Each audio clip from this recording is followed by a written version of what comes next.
Merci donc à tous les deux pour vos interventions sur cette première partie. Nous allons donc aborder la dernière partie de ce rendez-vous de cet après-midi. Alors, vous avez tous suivi l'autre fait d'actualité qui a défrayé la chronique il y a quelques jours, quelques semaines. C'est celui relatif donc à l'audit de Ernst & Young qui ne se fera plus. Cet audit qui était annoncé par le président Moïse Kamto pour apporter clarification sur la gestion de la collecte des fonds pour Survival, qui est donc cette structure qui a été mise en place pour la collection des fonds d'aide aux populations qui font face à la crise du Covid-19.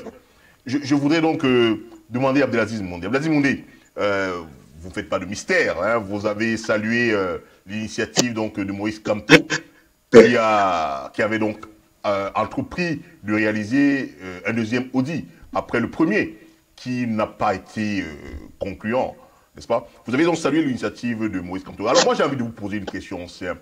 Abdelaziz Moundé, est-ce que dans la forme, il n'y a pas chez Moïse Kamto quelques façons de procéder qui posent problème dans la façon de communiquer sur certains événements, sur certaines initiatives? Annoncer que Ernst & Young réalisera un audit pour clarifier, n'est-ce pas, la gestion des fonds de Survival, alors qu'on n'a pas encore le contrat, ou encore demander, tel qu'on l'a lu de ses propres écrits, à Ernst & Young de réaliser un audit pour 1 500 € la journée, est-ce que ce n'est pas des choses qui interpellent et questionnent sur la capacité à faire de certains de nos acteurs politiques au Cameroun? Alors, sur Survie, moi j'y ai modestement contribué, hein, comme beaucoup de Camerounais, de personnes d'origine camerounaise de la diaspora qui vivent à l'extérieur ou qui sont à l'intérieur. J'ai vu parce que un citoyen comme Maurice Kamto ou un parti politique qui est comme celui qui est le sien, le Mouvement pour la Renaissance du Cameroun, le MRC, c'est au sens constitutionnel, c'est un parti politique qui concourt à l'expression du suffrage. C'est l'article 3 de la Constitution au Cameroun, mais c'est aussi dans la sociologie politique de manière générale, un parti est l'intermédiaire entre le gouvernement, donc ceux qui dirigent, qui ont le pouvoir, qui soit légal ou légitime, au sens de ce que énonçait Joël Didier Ngo tout à l'heure, et la population. L'initiative Survie naît de quoi? Elle naît d'une demande, elle naît d'un besoin, elle naît d'une question. Il faut parer au plus pressé parce que la question de la gestion du Covid se présentait au Cameroun.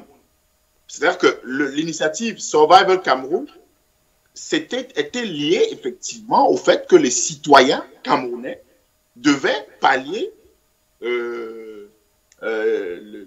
les insuffisances qui étaient celles constatées au niveau de l'État, au niveau de l'administration. C'était cela, Survie Cameroun. Et on a vu le déploiement sur le terrain. On a vu surtout les blocages qui ont été opposés à Survie Cameroun. C'était quand même assez inédit. C'était la première fois que je voyais une initiative qui est prise de générosité publique, qui était combattue de manière absolument absurde par le ministre de l'administration territoriale. Je dis absurde au sens de logique. Et quand je dis logique, je convoque également la loi. Parce que le ministre de l'administration territoriale avait convoqué des principes juridiques et puis également des lois qui étaient contestables de ce point de vue-là. Et deuxièmement, quand on voulait remettre, il y avait des Camerounais qui attendaient les dons de l'initiative Survie. Qui les attendait? Qui les demandait? On a demandé, on a envoyé des seaux à des chefs traditionnels dans les arrondissements du Cameroun. On a vu un déploiement avec des seaux d'eau et un chef traditionnel qui a même refusé de prendre ces seaux d'eau. Et on a alors admonesté, l'a menacé au point où il est venu faire une mise au point publique absolument contrainte. Donc, Survie Cameroun, je veux d'abord juger Survie Cameroun de ce point de vue-là. Du point de vue de son utilité et du point de vue de son opportunité. C'était une initiative opportune. C'était une initiative que personnellement j'ai saluée. Une initiative que j'ai accompagnée par mes faibles moyens, c'est-à-dire que l'exposition dont je bénéficie, la plume et les talents qu'on me prête, et puis le petit obol ça veut dire que si vous donnez 10-20 euros, vous contribuez. Parce que 10 euros, c'est 6500 francs CFA au Cameroun. C'est beaucoup d'argent. 20 euros ou 30 euros ou 50 euros ou que je sais encore. Donc, Survie Cameroun, de ce point de vue-là, était utile, nécessaire, opportun et urgent. Alors maintenant, effectivement, vous avez évoqué des questions de forme. Je n'ai pas compris aussi pourquoi il y avait un tel ramdam autour de quelque chose qui était simple. Et j'ai même pensé que les détails qui avaient été faits techniquement sur le bug informatique qu'on avait constaté devaient suffire, comment dire, pour passer à une autre phase de cette initiative-là. Mais vous savez, il y a des contradictions internes à des organisations, notamment des organisations politiques. Monsieur Ndjoko, qui est un responsable connu du MRC, a la confiance depuis un certain nombre d'années du président du MRC. Une confiance qui s'est basée sur des liens qui leur sont propres, etc. Il était une des personnes responsables à la fois du suivi, pour des raisons où il fallait effectivement, dans le cadre de la mise en œuvre de cette démarche-là, des personnes qui devaient suivre le déroulement. M. Ndjoko a été, de façon conservatoire, commence à décharger de ses fonctions. Parce que, une fois qu'on a constaté les défaillances ou un certain nombre d'éléments qui étaient sujets à caution, effectivement, il fallait prendre cette mesure conservatoire et faire un audit. Vous savez, tout à l'heure, on a parlé de la question de la redevabilité et du contrôle. Quand une organisation politique ou une organisation de la société civile au Cameroun prend une initiative et choisit de rendre compte de façon transparente, c'est des choses que nous devons saluer. Parce que si à l'intérieur, on découvre effectivement à la fois des dysfonctionnements, comme c'est le cas pour ce qu'a révélé la question technique, ou des malversations, comme ce que peuvent révéler ultérieurement d'autres audits, eh bien, ce sera l'honneur de cette formation politique pour dire que la manière dont nous entendons gérer, si nous accédons aux affaires, c'est celle-là. Ce n'est pas parce que vous appartenez à un mouvement politique, le nôtre, que vous êtes exempté de poursuites, que vous êtes exempté d'audit, que vous êtes exempté de redevabilité, que vous êtes exempté de contrôle. Je pense qu'à ce niveau-là, il y avait quelque chose d'intéressant à suivre. Effectivement, comme vous l'avez dit, il y a eu aussi des problèmes de communication. Des problèmes de communication au sens où ça ressemble un tout petit peu à quelque chose où on surenchérit, ou tout au moins on donne du grain à moudre à des personnes qui ont tout intérêt à ce que Survie Cameroun ne soit pas un succès ou ne soit pas utile. Quand je dis succès, c'est l'utilité pour les Camerounais. La question d'Ersagnon, moi je serais le leader du MRC ou le citoyen Maurice Kamto, je n'aurais pas besoin d'Ersagnon. Je n'aurais pas besoin d'Ersagnon. Parce qu'il y a déjà, sur le plan interne, en termes d'audit, un travail qui a été fait. Il y a sur le plan technique une explication qui a été donnée. Il fallait maintenant qu'on se projette dans le cadre de cette organisation-là pour l'avenir, qu'on en tire les leçons et qu'on fasse un bilan. Donc maintenant, on veut peut-être, dans le cadre de cette autre initiative qui consiste à demander l'audit d'un cabinet qui fait partie de ce qu'on appelle les Big Four, donc Ernst & Young, donc un leader mondial dans le domaine de l'expertise comptable de l'audit, donner des gages beaucoup plus forts de contrôle, de redevabilité et de transparence. Mais moi, je pense que ce n'est pas utile de ce point de vue-là. Ce n'est pas utile parce que ça fige le débat sur cette question et ça enlève l'utilité. L'utilité, ça enlève l'intérêt de cette initiative-là auprès de l'opinion et ça donne du grain à moudre à tous ceux qui n'avaient pas intérêt que cette initiative prospère. Donc, je pense vraiment pour me résumer, que d'une part, Survie Cameroun était une excellente idée. Deuxièmement, elle a été utile. Elle a permis de comprendre qu'on peut agir promptement, de manière efficace et urgente pour parer au plus précis quand une pandémie, une catastrophe surgit, notamment dans un pays comme le Cameroun. Troisièmement, la question du contrôle de la redevabilité a été bien saisie par une demande sociale, politique, bien saisie par ces responsables-là. Et enfin, effectivement, c'est où je tends à rejoindre le filigrane de votre question. Je me suis posé des questions sur la question de la communication. Parce qu'au sein du MRC, il faut le dire, on a vu ce qui a opposé Bibou Nissak à, je crois, Sosten Médard Lipote, l'un qui était porte-parole du président Maurice Kamto, donc de Maurice Kamto candidat, donc, et puis de Maurice Kamto, et l'autre qui était le secrétaire national à la communication du MRC. On a vu ces dysfonctionnements-là qui se sont étalés sur la place publique. On a également vu qu'il y avait des conflits internes qui ont rejailli à l'occasion de cette question de survie et qui ont parasité la communication sur survie. Donc, il faudrait qu'au niveau de ce parti politique, au niveau de ce groupe politique-là, que la question de la communication soit mieux maîtrisée, soit davantage maîtrisée. Parce que c'est un problème, effectivement. Multiplier les signaux, multiplier les communiqués, multiplier au risque d'avoir à l'intérieur des contradictions, ce n'est pas bon à la fois pour l'image qu'on donne d'une initiative comme celle-là ou pour un parti politique comme celui qui est celui de M. Kamto. Alors, Jody Djengo, alors là, on vient de planter le décor. Hein. Pour Abdelaziz Moundé, il y a un véritable problème de communication au sein des partis politiques, notamment au sein du MRC. Est-ce que c'était l'avis que vous partagez? Je voulais quand même rappeler qu'on a aussi suivi une sortie d'un allié majeur de M. Maurice Kamto, en l'occurrence M. Pende Koka, qui n'a pas manqué même d'alléguer que, d'ailleurs ce n'était pas une allégation, il a dit très clairement que le professeur Maurice Kamto serait dans une secte et que bien qu'il soit dans une secte, il reste son frère. Est-ce que c'est une communication? Parce que là, j'emprunte le mot à Abdelaziz. Est-ce que c'est une formulation qu'il faille avoir en public lorsque le frère passe des moments compliqués? Là, sur cette anecdote que vous retracez, j'avoue que je ne suis plus tout ce qui est écrit sur toute cette polémique qui devrait relever de la coalition interne du MRP et de ses partenaires. Parce que j'ai peur que cette polémique inutile vienne tuer le formidable élan de solidarité qu'il y avait derrière Survival. Et ce qui arrive à Survival, nous les Camerounais, nous avons parfois l'impression de penser que ce sont des choses qui n'arrivent que chez nous.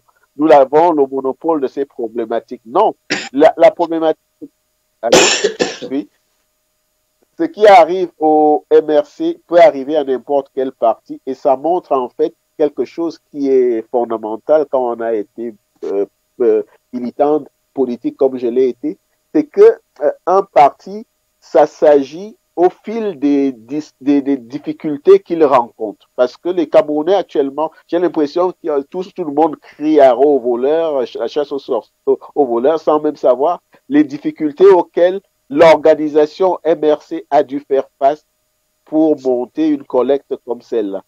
Parce que au départ, Abdelaziz l'a très bien retracé. Je ne sais pas si beaucoup ont oublié tout ce que le ministre de l'administration territoriale, M. Atangalji, a fait pour faire tomber cette initiative. Et même, on a vu des entreprises, des firmes privées comme Orange et MTN bloquer complètement les comptes de cette initiative, de cette collecte. Et vous imaginez, parce que là je parle comme quelqu'un qui dirige une organisation, c'est souvent difficile quand vous faites face à ce type d'obstacle de ne pas commettre des choses qui peuvent être des dysfonctionnements. Je ne sais pas ce qui est arrivé effectivement dans le cas de Survival, mais pour dire simplement quoi? C'est que de cela, il faut en tirer des leçons. La première leçon, c'est que avant même de parler d'audit, quand il y a une initiative comme celle-là, il faut faire des évaluations à l'intérieur. Qu'est-ce qui n'a pas marché? Qu'est-ce qui a fait que quand nous avons rencontré les blocages délibérés du régime, comme l'a fait Atanganji, nous avons dû transiter peut-être par des comptes personnels pour faire arriver les aides que nous avions promises et qu'on a vues sur le terrain. Ça peut arriver. Vous savez, quand vous faites face à un régime qui a le bras long, comme le régime dictatorial de Yaoundé, qui est capable, sur place, de mettre en branle toutes les institutions pour vous faire échouer, vous n'avez pas beaucoup d'autres choix que de faire de l'à peu près. Un, parce que jusqu'ici, tout ce que je vois dans la polémique interne, parce que pour moi, c'est une polémique interne qui n'aurait dû jamais sortir du cadre interne du MRC et de ses alliés. Ce que je vois, moi, c'est une série de dysfonctionnements qui n'ont pas été bien gérés et qui ont amené les uns et les autres, au lieu de faire des clarifications internes, des évaluations internes, d'aller immédiatement vers un audit. L'audit, c'est pas parce que c'est Ernst & Young, ils peuvent trouver un autre cabinet, hein. C'est pas là le problème. Mais avant d'arriver à l'autre cabinet, au cabinet d'audit, il fallait qu'en interne, on soit déjà clair sur qu'est-ce qui n'a pas plus ou moins fonctionné, où est-ce que ça n'a pas, pourquoi ça n'a pas fonctionné, et quelles sont les leçons qu'on tire de cela. Pourquoi je dis ça? Je vais donner un exemple. Le parti qui était le mien, le Parti socialiste, pour ceux qui sont plus jeunes, a connu un certain nombre de difficultés dans les années Mitterrand par rapport à une affaire qu'on appelait l'affaire Carrefour du développement, par exemple, où un certain nombre de grands cadres du Parti socialiste se sont retrouvés étant aussi comme des trésoriers en interne au Parti socialiste. Je parle de feu Emmanueli, par exemple. Ce qui s'est passé, c'est que quand on a été épinglé là-dessus, M. Emmanueli a dû démissionner et de ses mandats, parce qu'il a été condamné par la justice, et de ses mandats politiques et de tout, il a été interdit pendant 5 ans de ne plus exercer. Mais ce que le Parti socialiste a retenu de cela, c'est qu'il fallait professionnaliser son mode de fonctionnement. Comment on professionnalise le mode de fonctionnement? C'est qu'on fait une différence essentielle dans une organisation politique entre l'administration interne, ce qui administre l'organisation, et les politiques. Il ne faut pas mélanger les deux. Donc, ça veut dire que pour la collecte, par exemple, des fonds survival du MMC, ce sont des permanents internes du MRC. Si le MRC avait des permanents et avait une organisation comme celle-là, qui aurait dû gérer ça en professionnel. Les politiques d'intervenants qu'à la marche. Et ça empêche d'avoir ce flot d'accusations non étayées, ce côté vraiment malsain où on voit clairement que des gens donnent nos bâtons pour se faire battre à l'adversaire sans avoir les informations suffisantes sur s'il y a eu malversation, pourquoi il y a eu des malversations, est-ce qu'il y aurait eu des détournements. Mais vous donnez des arguments à ceux qui n'ont pas eu la capacité, eux, parce qu'il faut dire les choses comme elles sont. Le régime de Yaoundé, moi j'ai découvert à travers la polémique qui a touché le ministre de l'enseignement supérieur, que le régime de Yaoundé, il y a eu des fonds au Cameroun, il y a eu de l'aide arrivée sur les fonds Covid au Cameroun, que ce sont partagés les dignitaires du régime par ministère, et on ne sait, jusqu'aujourd'hui, on ne sait exactement pas quel était le budget alloué de manière globale sur le Covid et quels ont été les démembrements par ministère. Mais on demande au MRC, le gouvernement a été capable de faire de manière transparente avec de l'argent, alors que pour le cas de survival, c'était notre argent, des collectes individuelles de Camerounais, souvent de la diaspora. Nous donnions modestement. Ce que nous demandions simplement au MRC, c'est que nous voyions sur le terrain que effectivement cet argent est utilisé à cet effet-là. Et on a vu. Maintenant, s'il y a des dysfonctionnements, le MRC doit le régler d'abord en interne. Et si il persiste à considérer que après des évaluations internes, des choses pas bonnes se concrétisent, à ce moment-là, on confie ça à des cabinets privés et même éventuellement, on va devant l'autorité judiciaire. C'est tout ce que j'avais à dire dessus, mais surtout ne pas donner l'impression et hypothéquer ce formidable élan, exceptionnel élan de solidarité que j'ai vu à travers cette collecte-là, et c'est ça qui me dérange le plus. Merci.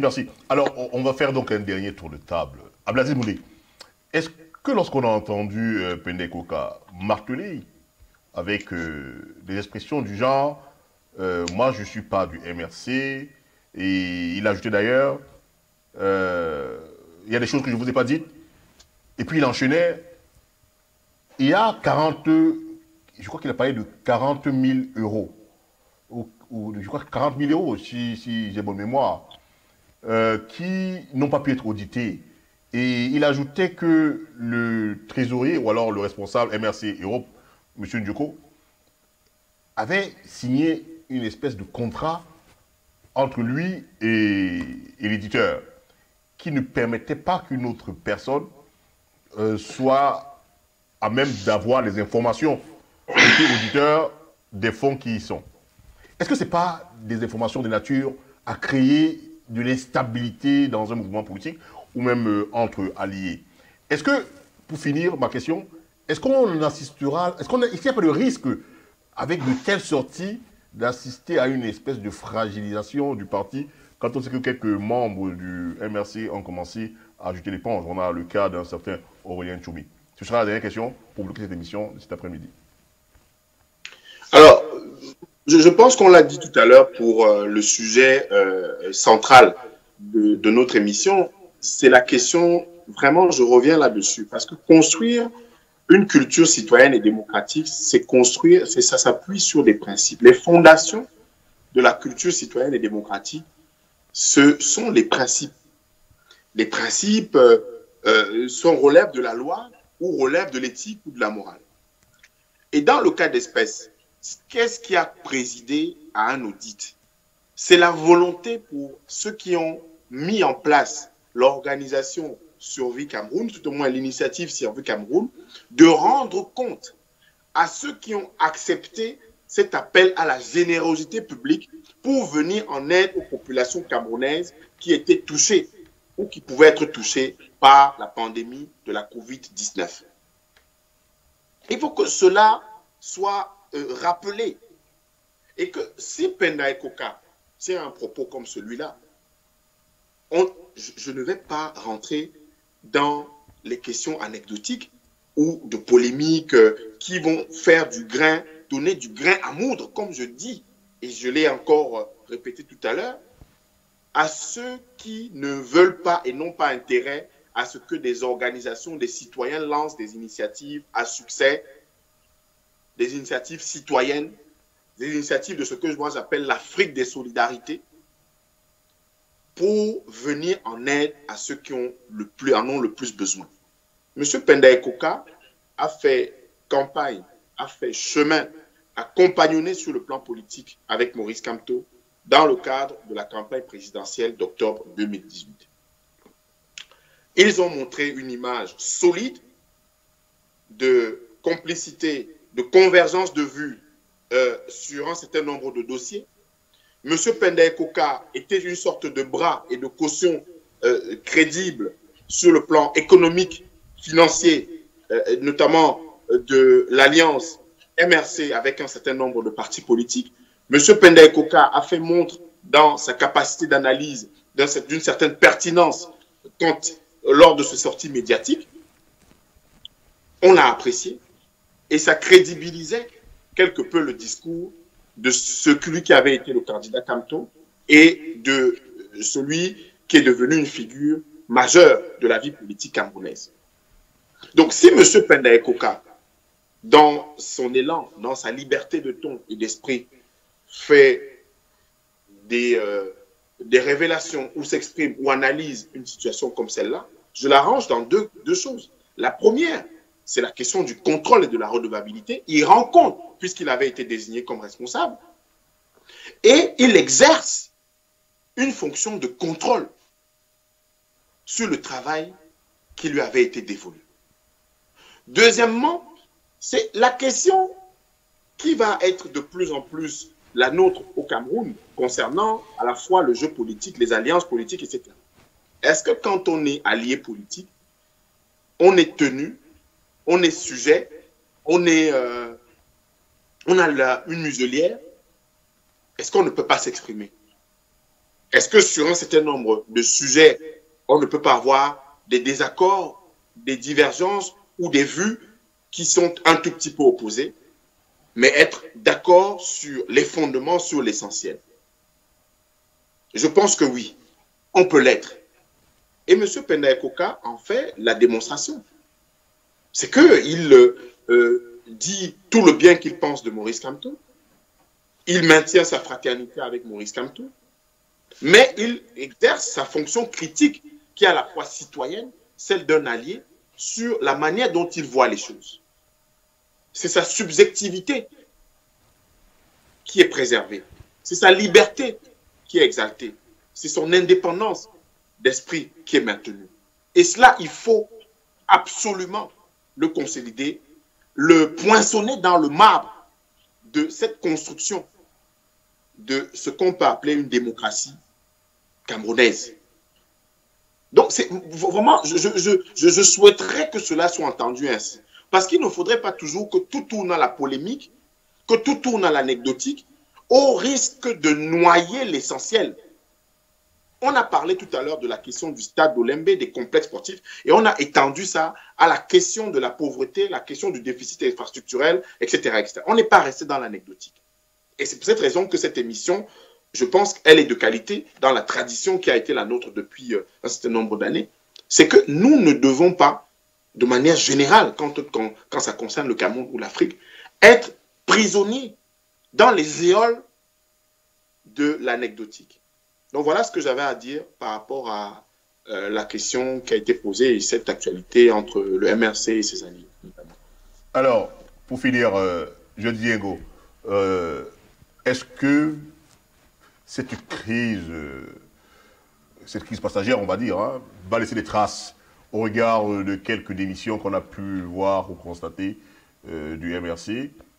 J'ai rappelé tout à l'heure aussi quelques formulations de propos parfois, on va dire, curieuses. Lorsqu'on appelle un mouvement comme le MRC une secte, Abdelaziz le met sur le compte d'une anecdote.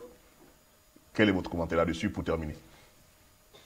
Moi aussi, j'ai tendance à le mettre dans le compte d'une anecdote parce que par expérience, en interne, dans le fonctionnement d'une organisation, plutôt et davantage une organisation, vous ne pouvez pas savoir les dissensions qui peuvent y avoir entre des alliés, qui parfois prendre des aspects plus durs que celles.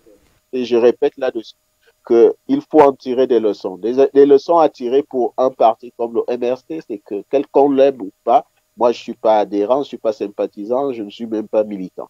C'est qu'il faudra aller le plus vite possible vers une vraie professionnalisation de l'organisation.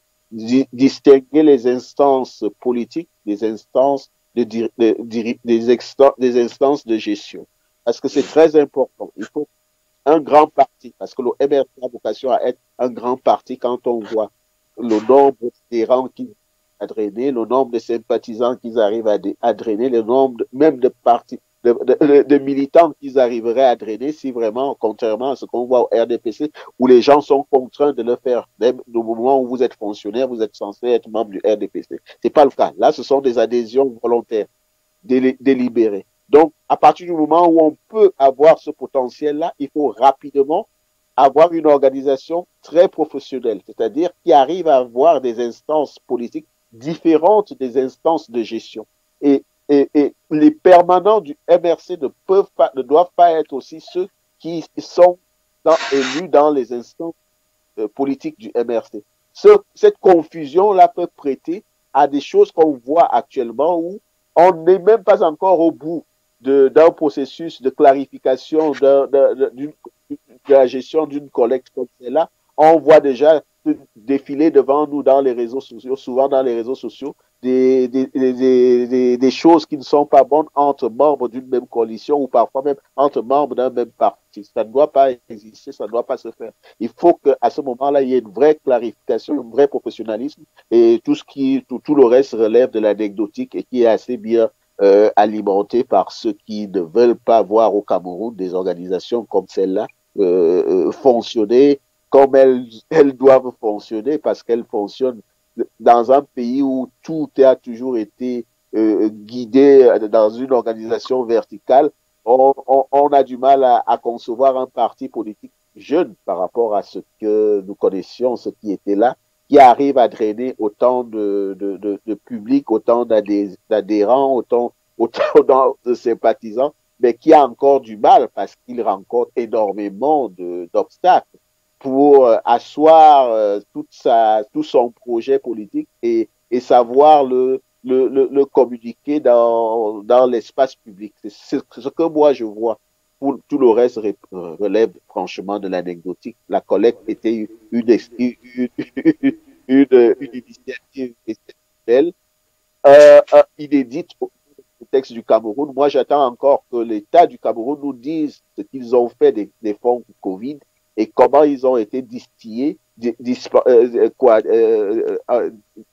partagés entre les différentes institutions camerounaises, notamment les ministères. Parce que quand on découvre qu'un ministère du jour au lendemain, au bout d'une conversation ou d'une polémique, que le ministère de l'Enseignement supérieur, par exemple, a eu à gérer des fonds Covid, je veux savoir ce qu'ils en ont fait. Est-ce que les universités en ont vu la couleur? C'est ça la question de fond. Là, nous avons fait une collecte pour survivre. Nous avons quand même vu ce qui a été fait sur le terrain, de tout ce que nous demandons au MRC, puisqu'ils se sont lancés dans une opération de transparence, qu'il y ait la transparence jusqu'au bout. S'il y a eu des dysfonctionnements, qu'ils nous disent à quel niveau il y a eu des dysfonctionnements, et on en tire des leçons. Voilà tout ce que j'avais à dire là-dessus. Ben écoutez, encore merci à tous les deux d'avoir consenti plus d'une heure et demie de votre temps cet après-midi pour un débat assez riche et intense sur l'actualité marquant des faits en Afrique, au Cameroun. Donc, encore une fois de plus, merci d'être revenu sur Diaf TV après une longue absence pour tous les deux, une absence qui était due un peu à la crise du Covid-19. Votre média s'est donc adapté, n'est-ce pas, on va dire, à la situation que nous impose la crise sanitaire. Chers web téléspectatrices et téléspectateurs de Diaf TV, cette émission est à présent terminée. C'était donc le débat Diaf TV de ce dimanche 28 février 2021. Merci d'être de plus en plus nombreux à nous suivre. Nous vous donnons rendez-vous la semaine prochaine avec très probablement un représentant du MRC qui nous a déjà donné son accord de principe. Nous ne manquerons pas de vous communiquer son nom une fois qu'il aura validé, n'est-ce pas, avec nous, comme cela se doit, sa présence sur notre plateau samedi prochain. Merci, au revoir et bon dimanche.